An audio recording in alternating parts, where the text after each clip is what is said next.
எந்நேரமும் எப்போதும் திமுக எதிர்ப்பு, திமுக எதிர்ப்பு, திமுக வெறுப்பு, திமுக வெறுப்பு என்பதே விஜய் என்பதாக இருக்கிறது.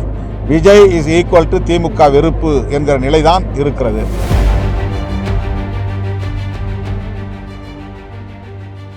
விஜய் திமுகவை நேரடியாக விமர்சனம் பண்ணுற அளவுக்கு பாஜகவை அந்த மாதிரி பண்ணாமல் பேசியிருக்காரு நேற்று கூட. இதை பற்றி என்ன சார்?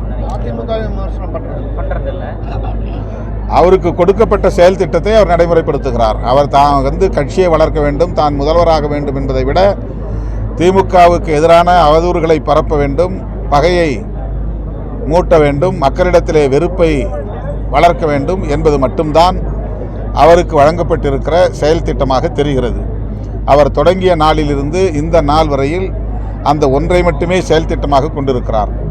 அவர் என்ன செய்ய போகிறார், அவர் ஆட்சிக்கு வந்தால் என்ன வளர்ச்சி திட்டங்களை கொண்டு வரப்போகிறார், எப்படி ஊழலை ஒழிக்கப் போகிறார், எப்படி மது மற்றும் போதைப் பொருள்களை சுத்தமாக துடைத்தெறிய போகிறார், எப்படி அனைவருக்கும் வேலைவாய்ப்பை வழங்கப் போகிறார், எப்படி கல்வியை மேம்படுத்தப் போகிறார், எப்படி தமிழ்நாட்டின் பொருளாதார வளர்ச்சியை உயர்த்தப் போகிறார் என்றெல்லாம் ஒரு நாளும் பேசவில்லை.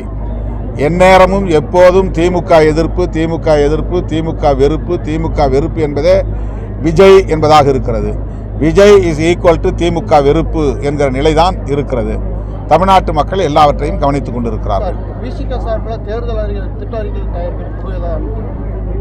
நாங்கள் நீண்ட காலமாக கட்சியின் மறுசீரமைப்பு நடவடிக்கையிலே கவனம் செலுத்திக் கொண்டிருக்கிறோம். 234 சட்டமன்ற தொகுதிகளுக்கும் 234 மாவட்ட செயலாளர்களை தொகுதி வாரியாக நாங்கள் நியமிக்க இருக்கிறோம். தமிழ்நாட்டு அரசியலில் இது ஒரு புது முயற்சி. அதாவது தேர்தல் எல்லைகளை அடிப்படையாக கொண்டு மாவட்ட எல்லைகளை வரையறுக்கிறோம். இதுவரை ரெவென்யூ மாவட்டங்களை கட்சி மாவட்டங்களாக பிரிப்பது வழக்கம்.